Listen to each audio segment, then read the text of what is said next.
রোজ রোজ একই রান্না খেতে কারই বা ভালো লাগে বলো। তাই নিজের মাথা থেকে একটা নতুন রেসিপি বানিয়ে নিলাম। রেসিপিটা হচ্ছে আলু পটল পনির মালাইকারি।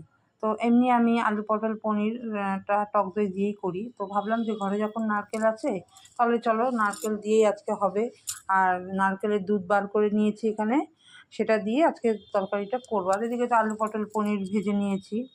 তারপরে তো এখানে সোমবারে গোটা গরম মশলা, তেজপাতা, শুকনো লঙ্কা দিয়ে দিলাম, আদা কাঁচা লঙ্কা পেস্ট, মশলাগুলো দিয়ে দিলাম, বেশ ভালো করে কষিয়ে নিলাম। কষিয়ে নিয়ে তারপরে দিয়ে দিলাম নারকেলের দুধ।